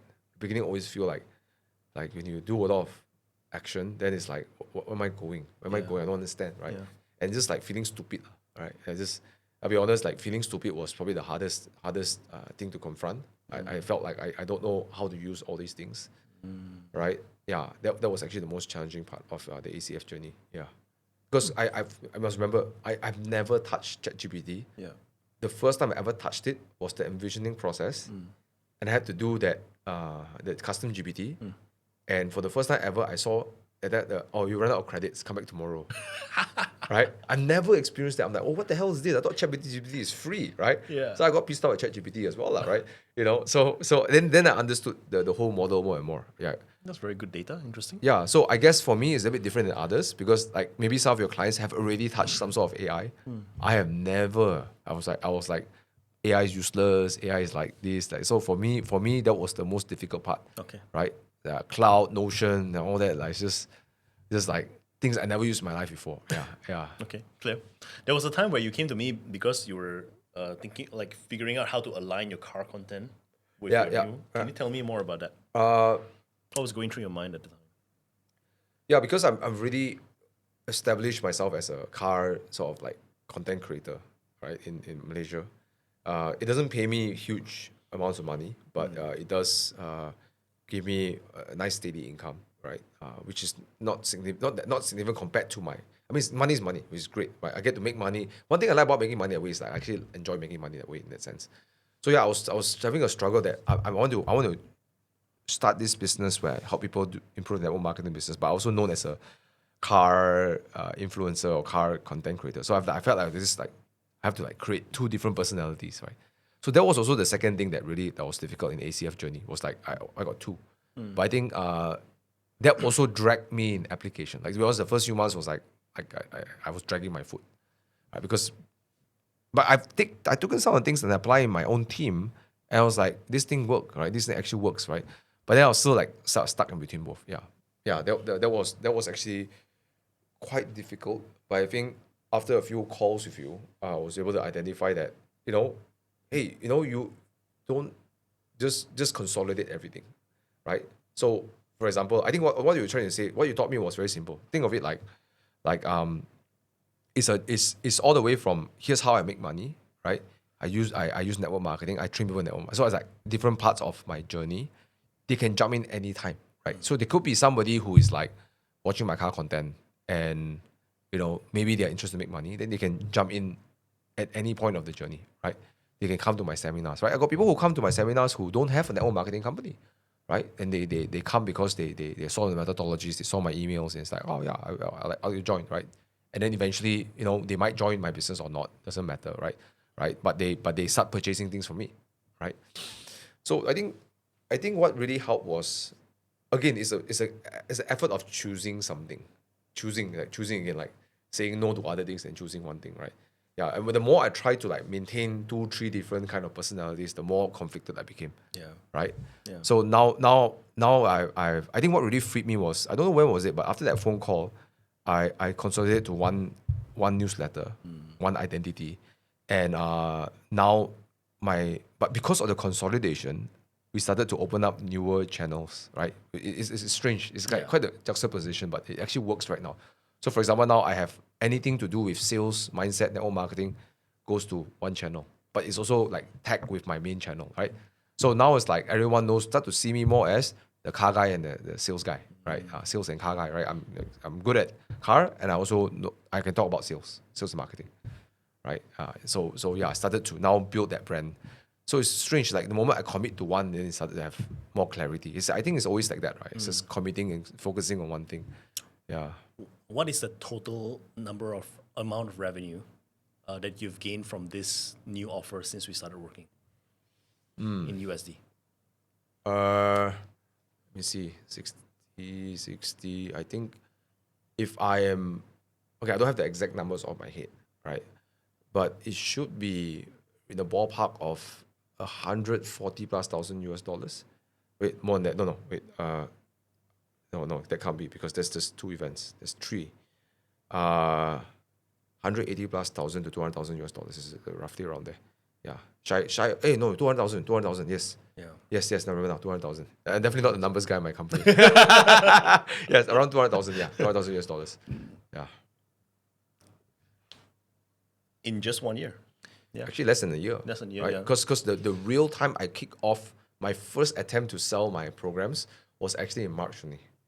Yeah, that was the first time I started. Right. So in like 9 months, 10 months, yeah, I think we do some butt kicking, So yeah. I can't take all the credit because it's you. First of all, you had the skills already coming in. You were also mentoring with other people. I don't know anything about ads. Ads was all you. There were only a few key specific things that I did for your business, aside from the envisioning process. What would you say was my contribution, so to speak? Well, the envisioning process played a huge role, right? Because if I it's like money, right? We talked about money earlier. It's like if I don't know what makes me happy, you can get all the money in the world, like for what, right? So it's like if I don't know what I want, I can get the best coach to sit around me. It's like for what, right? Yeah. So I guess the envisioning process was sort of like, like as important as everything else started. I never had I think in a way, although you never directly coached me, which is really weird because you didn't coach me, you created the AI to coach me, right? Which is also why now I'm a big fan of that. I'm a big fan of now also doing the same thing. I create AIs to coach my clients and my downlines, right? Versus me trying to coach them. So yeah, I think the first thing was to give me full permission to actually, you know what, I'm going to do this one thing. So that's I think the biggest contribution. Because without that, I don't think anything else would have worked out, right? Yeah. And number 2, I think throughout our whole time we spent over 1 year, I felt our conversations were always about consolidating. Because I think every team of the call I have with you is like, hey, Felix, I got this idea, this, that. I got this offer, I got this way I'm pitching, I'm running through pitch. And then every time we come on the call, it's like, just do less, right? Focus on one, right? One of the things you always say is like, no, you have too many conceptual leaps. You're trying to sell something, you're making people jump through 2 or 3 hoops so they can get what you want. But you just reduce the amount of leaps that you make. So what is the one overarching leap they must buy? Yeah. And you'll be thinking, actually they have to buy one thing first, right? Then they buy the second. Then don't they buy? Maybe you just buy one thing. That's it, right? So and then you said something like, Thomas, you're very good at motivating people to do the hard stuff. If you can motivate people to do the easy stuff, right? Simple, not easy, simple things, right? Then you make a lot of money. Then I thought, yeah, you're right? I'm very good at motivating people, connecting with people. Yeah. I just need to make my concepts even more simple to understand. Yeah. And then that kind of spurred and changed the way I pitched as well. Now. Yeah. I remember the conversation we had about pitch deck. Yeah. Yeah. What change did that pitch deck did for you? That tweak we did for your launch? So actually, it was okay. We did our latest launch, the Christmas launch. And you talked a lot about like how to one example could be you just said, Thomas, you have to tell people so much about your features. Just tell what it is, what it does, and then what success looks like. Yeah. Just 3 things. And I was like, oh, okay. So then it just really took everything I've already created and we just cram it down. In fact, I created a cloud process to help me write it in that. I explained to it what it means, and I created a short video rather than using words. I'm like, you say just put a GIF, right? And so what I did was I did a loom, and for every part of the process, for example, I literally just have a loom and say, okay, guys, this is how you use this thing. Da da da da da. Okay, all right. See you on the other side. Done. Nice. Right. So I was like, yeah. And it demonstrates what it does, what it is, what it does, and then how success looks like in a short video, right? Yeah. So it fundamentally, but it was challenging because I never done it before. Yeah. So it took me a lot of time to sort of consolidate. Yeah. But yeah, I think it kind of like builds. I think it also describes a lot of your personality. You're a very minimalist kind of person in a way, right? So I help you focus. Focus. That's been my role this entire year. I help you focus. Yeah. Actually, I just have focus. That's it, right? Just keep me on a narrow, and Yeah. I'm not saying having a lot of ideas is bad, right? But sometimes choosing the right thing to execute first is fundamentally very important. I think it's what high level, and I think at a business at a high level you need that. You need to, and I think a lot of entrepreneurs are very creative. I'm a very creative guy. I have a lot of. It's like, how do I harness it into a focus? Yeah. Right. And the results are amazing. You got like 200,000 USD in revenue this year, less than a year, and you went from 20 people in the room to like 200 plus people. That was very impressive. How does that feel? Like a dream come true, man. Like really, like I never, like, again, like what my wife said, like she never seen me so happy doing these things. Like I was so fulfilled. I was like fulfilled emotionally, spiritually, everything. Like it feels so surreal, right? It felt so surreal, and yeah, I don't know how to explain other than that. It just feels very surreal. And in less than a month's time, we'll probably have 300 to 400 people in the room again. Yeah. And probably more importantly, I think, correct me if I'm wrong, but the AI Client Factory process has helped you stay authentic even as you scale. Yeah. Am I right? Yeah. I think that's very important. Yeah.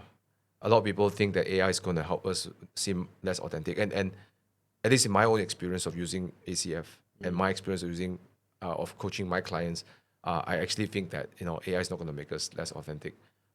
If you have the intention to discover, right? Yeah. What feels surreal to me is that hearing you on stage calling me a mentor. So I've never seen myself as your mentor, honestly. It's like I see you as my mentor. So it's quite a interesting role reversal in that sense. What are your thoughts on that? Well, if I want to learn something from someone, then okay, labels are just labels, right? Yeah. But it facilitates the how you some say attitude. Okay, this is where you go like into beingness, right? So for example, if I view you as a mentor, I have a certain beingness. I review a bit more, I listen a bit more, right? It's like we behave differently based on labels. So for example, if I say that if you talk to your pastor, you have a certain way of being around your pastor, certain attitude, certain way of talking, right? So if I talk to my friend after church, I also have a different way of being around them, right? Yeah. So when I say I don't have any big feelings around it, because for me it's like labeling you as a mentor gives me the best ability to learn from you, or give me the best space. That 1 hour I got on the call puts me in that zone of becoming like a hungry student, right? That's open for reflection. But if I saw you as a friend, it's not helpful for me, right? So the label is just to facilitate my beingness, right? Because life is about, I believe life can absolutely be changed through your beingness. So I label that not as only as a form of like because I paid you money, right? It's a form of actually selfishly for me too. So that I can get the best out of our experiences together, right? So later if we have a cup of coffee, then we can be friends, right? Sure. So I think that's also one of the tricks that I don't talk a lot about, but this ontological approach to the world. How do we beingness change a lot of things, right? It's profound. Yeah, so that's the way I see it. I don't see it as like a significant thing, other than it being very crucial in facilitating a certain experience or certain process to get a certain result. That's it, right? So like my wife, sometimes I'm her husband, right? Sometimes I'm a friend. Sometimes I'm her helper or whatever, right? So it doesn't matter, right? Actually, it doesn't really matter. Fundamentally, it doesn't matter. We shift beingness all the time. So yeah, I don't think there's anything massive, right? In that sense, yeah. I think, Okay. how do you feel? Like you said, Surreal, like Surreal. a bit weird to be honest. Oh. I was really concerned when you keep bringing me up on your during the stage because I thought that the attention should be on you rather than on me. Yeah, at the same time I feel honored to be able to contribute back to you in a meaningful way. Because back then you contribute like you contributed to me far more than you know, more than you know. How so? Remember the whole mind like wealth hierarchy thing, Or the level of indebtedness, consciousness. yeah. Yeah. That like I didn't realize that I was in what was it, hunger mode. Entitlement. And no, hunger mode. Hunger mode. When you first met me, I was even below hunger. I was one of those people who's like, oh, money is a necessary evil. That was the kind of mindset that I have. I see. I see. Yeah. So then you taught me about this, and then you reframe my mindset about entitlement. That's why a lot of things that you told me over the years, even though you yourself may forget that you told me, I remember strongly, and it has guided me. It has guided me a lot in my own coaching as well when I'm coaching people. Well, I'm glad. Yeah. Yeah. And I think that's the beautiful part about like being in the work we do, because in the way we coach our clients, we mentor them, we also impart like worldviews, right? Yeah. We impart like that you encourage me to share my worldviews more and more, Yeah. right? Because you said that, you know, you think of any, like, I think I can't remember, it was having coffee in PJ or somewhere, right? Yeah. And then you said like you should be sharing your worldviews more with your clients. It's valuable. Yeah, it's very valuable, right? Yeah. Because the worldview will change how people look at the same topic that you're going to share, Yeah. right? So now I do it more consistently, like more willing to share, and you know, it's very powerful to I guess to see how your worldview opens up something new for somebody, right? Yeah. We're close to wrapping up. What advice would you give someone considering to start a business? What advice? There's so many advice, but I know this may sound very cliche, but yeah, be a very good student. Just be an extremely good student. You know, it's probably will pay the most dividends in your business. I saw my dividends paid by being a student. You know, being, and every time, like I said, every time where things are not working out well, it's probably when I'm sort of cruising along and I don't want input. I don't want to improve. I don't want to receive any feedback for whatever justification I can come up with. I have no time. I have no money. Or I'm really so busy, right? I really did so much effort. Yeah. You know, for whatever, every time I do that is when I suffer the most, right? So that's when I'm not a student, right? Again, student is not a title. I could be literally holding a badge saying I'm a student, but I'm not a student, right? So learning to be a good student, it will pay the highest dividend, because when you're a student, then you can only learn, right? Yeah, you can only learn. So because I can say hire a mentor, I can say go for courses. But if you're not carrying that, if I'm not carrying the attitude of being a student, right? Being a, you know, whatever you call it, a student, you know, apprentice. I always call it being an apprentice, lah, right? Yeah. I think the biggest dividends to be an apprentice, to be a student. Yeah. You know what's funny is that when we first met her, I wasn't being a student. Oh. Did you feel that, or? Okay, this may sound interesting now that you have this conversation. Yeah. People always after told me, it's like, hey, how is it like working with Felix? He's a very difficult guy, right? You probably know this. Yeah, I know this. I never. I said, then they always tell, why don't you tell Felix? I said, well, you tell him yourself, lah, right? Because you're in BNI, right? I said, you want to tell Felix? I said, what you asked me to tell Felix, right? Yeah. And I'm like, then it's like, I don't want to talk to Felix because Felix is like this and that. I said, well, it's just the way it is, lah. Like, I feel the tension comes when I'm trying to like change how you think. And I think for me, it's like, it's not only because it's you, it's like, I got so many things to do in my life. I don't want to change how other people think, you know. Yeah. So for me, it wasn't difficult to deal with you, right? For me, it's like, oh, that's where you are, then okay, lah, right? You know, it's like sort of like not that I don't care, right? But it's a compassion where, yeah, when people do the best because this is where they are right now, right? Doesn't mean tomorrow they can't change, right? Just what it is this today. So when you say you you said you weren't being a student at all last time. For me, it wasn't difficult. It was just okay, lah. That's where you are, and that's perfectly all right. And I guess that's what made me change, because I feel that you accepted me the way I am. Yeah, I was, yeah. At that point, I was a very, very stubborn person. yeah, Yeah. So it's like I feel like nobody accepted me the way I was. I felt like nobody really even bothered to listen to me. So that's the reason why I was always so loud, because I'm trying to get people to understand me. Yeah. Yeah, very interesting. Now that we look back, huh? yeah, Yeah. yeah. I mean, a lot of people view it as difficult. For me, it's just like Yeah. difficult because you try to change him, lah, right? And over time, I also become easier, so to speak. Speaking of change, has this experience, I forgot to ask you one question earlier, has this experience changed how you mentor others in your own program? Oh, absolutely. ACF has given me a complete different view of what AI can do, right? So now AI is like the extension of my beliefs, my philosophies, my frameworks, Yeah. right? And in network marketing, it is one of the most crazy things you can do because you duplicate processes, you duplicate quality. It's insane. So it's everything I'm building on today on my network marketing business was spurred from my experience of using AI to help me do better in my marketing.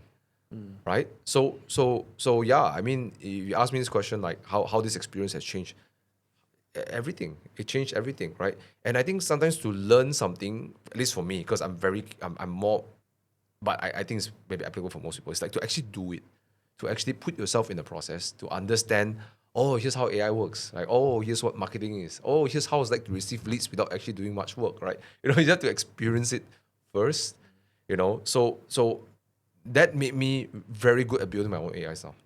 At first, when I remember just last year around like March or April, I look or maybe February, I look at you building AI tools and like, how the hell does Felix do it? Now it's like, no, I won't even say now. I'm thinking like maybe like just on 6 months back already. I was really opening up a conversation with Cloud and say, you know, I say, okay, help me with this, right? Or the instant GPT. Yeah, I said create a GPT process for me. Now I can create cloud projects, project knowledge base. Now I could build a simple landing page for my clients to click and then they can start their projects, you know, in the cloud without actually building their Word document and everything. Like, so I'm just like, wow, it's so easy, right? But I will never arrive at this point if I never use. So I always tell people say, Thomas, how can I build AIs for my downlines? Use it first, right? Use mine first, just like how I used yours. And then from there, once you get the nuances inside there, then you can start to create yours, right? So people I think it fundamentally changed everything. Not because everything is relevant for network marketing, but because the experience of, means that Felix doesn't have to be here to coach me on this framework, That was the catalyst. right? Yeah. That was the catalyst. Yeah. And I was like, holy shit, this is the biggest thing in network marketing because this is like duplication. Yeah. Right? Last time to duplicate one thing, I had to put you in a training room, right? And then I'm going to teach you, give you a handout. Then you have to check with you next week, next month. Now it's like, here's the GPT. Let me show how to use this GPT. All right? Okay, let's do it right now. Okay, do it. See results? Okay, great. Okay, do. Bye. Right? It's like, So right? mind-blowing. Yeah, it's insane. So yes, ACF not only changed how I got clients, it changed entirely how I do network marketing, which is also probably so exciting for me because it's like, I feel like this installment of this technology is the biggest, like, it's like, I know it sounds cliche again, it's like how caveman found fire. It's like, or how Henry Ford manufactured cars. Yeah. It will change the world forever. I know it sounds so cliche, but now in front of my face, I'm seeing people who don't know how to speak, don't know how to call, getting 15, 20 people messaging him for business, puts them into an opt-in video, and then out of that, get 6 people booking appointments, all genuine people. Like to see that from someone who's like completely not supposed to win in network marketing. You look at this person, it's like introverted, you know, cannot even put together 3 sentences without stuttering, right? And you look at it, it's like this one, like Chinese you say mo your gao, no medicine to help this person, right? Yam gong, I say, horrible. But with AI, if they're diligent enough to use it, right, they can experience this. Like, this is stupid. Like that kind of person in traditional network marketing will have not survived. Yeah. And now he's like outperforming the loud people, right? So this is I feel like yeah. Also the other thing is that this renews me in my energy of doing my business, right? But ACF started everything. Yeah. Last question. Yeah. Just now you gave an advice for people who are about to start a business. Yeah. What advice would you give to someone who perhaps is already in business, but is going through a hard time right now. Is it still the same advice? Yes, same thing. I don't think being a student never ends. I don't think being an apprentice never ends, right? Yeah, I mean, I think every part of our life, every part of my life where I felt progress, was I started to become a student, submit, let's say I got problem with my wife, right? And then we fight, right? It's when I start to put my own, like sort of like just come clean and say, here's where I've been very inauthentic, right? And just really submit, right? I felt everything I want comes from the doorway of submission, right? And then every time I submit, then I get to listen to what she needs, and then I get to share what I need and start to see how I reacted in that situation, and then say, I learned something new about myself, learn something new about each other. Intimacy grows because now we trust each other even more, right? So that's even for relationship, right? And same for business, right? So whenever things are not working out, it's just very good to just, I don't know how to say. I think it never ends. I don't think it ever ends. It's like a doorway, and I think that's why if you look at like one of my favorite mentors is Dr. David Hawkins, right? He says courage is the moment where consciousness begins. Yeah. To submit takes courage, Yeah. right? To Aristotle said to do great things in life, nothing great ever happens without courage, Yeah.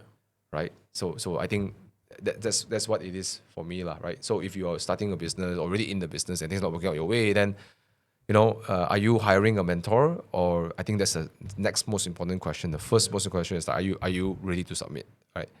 Yeah. And I hope that by hearing your journey at the start of this conversation, hearing what you've gone through, those who are watching, who is perhaps going through a hard time right now, can find inspiration and say, okay, like now is not the time to quit. Yeah. And the good times is coming, the bad times don't last.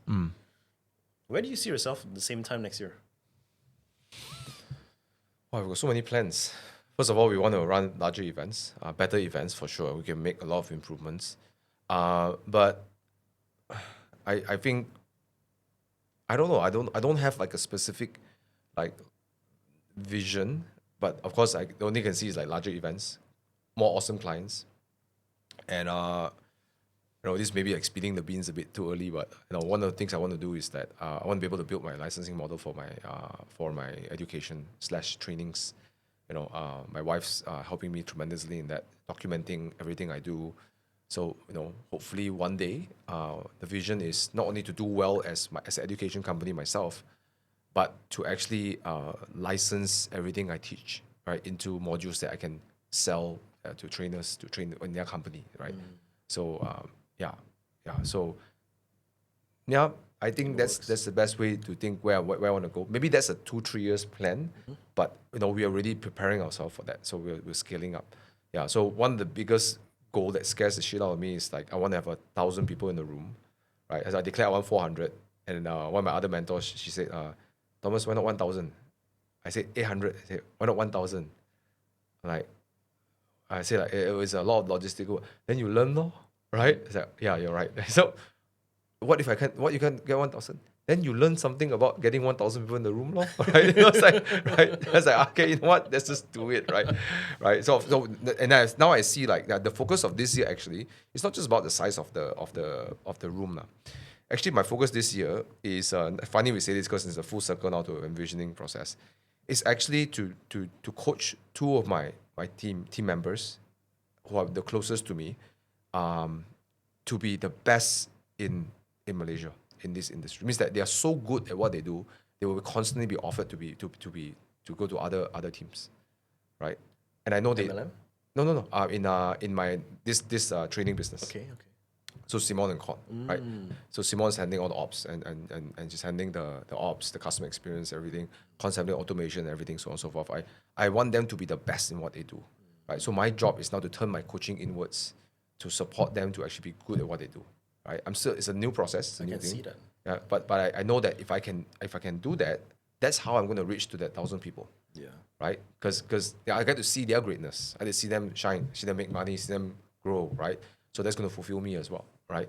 So the focus has changed this year to build like a team where it's like when people, I know when people look at the team, it's like, fuck, I wish I had partners like this, Because now I look at some of my mentors and some entrepreneurs, right? Maybe they're not in their own marketing. I look at the team, it's like, fuck, no wonder they're making so much money because no wonder that things are doing so well because they have very strong leaders, like strong lieutenants around them, right? So I'm thinking to myself, like, yeah, this year I want to do that, right? I even relinquished my role as a CEO. I said I don't want to be the CEO of the company, right? I want to coach them so that they can lead the company, right? Because end of the day, I'm the speaker, I'm the sales, I'm the coach, right? I can't get involved in all the operations. I have to face the reality that that's not the thing I can do. Yeah. Right? That's not the thing that serves the company the most. Even though I know I can do it, right? Rather than me actually doing it, I coach someone to become even better than me in all those, right? Yeah.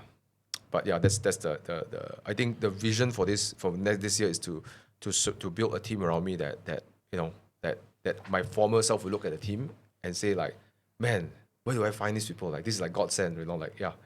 But I know it will happen because I choose to make it. It won't happen on like, oh, I met the right person. It doesn't happen like that. Yeah. Thomas, it's Yeah. been a pleasure. Thank you. Right. Thanks for inviting me on the show, and looking forward for more breakthroughs together. Yeah. Yeah. Okay.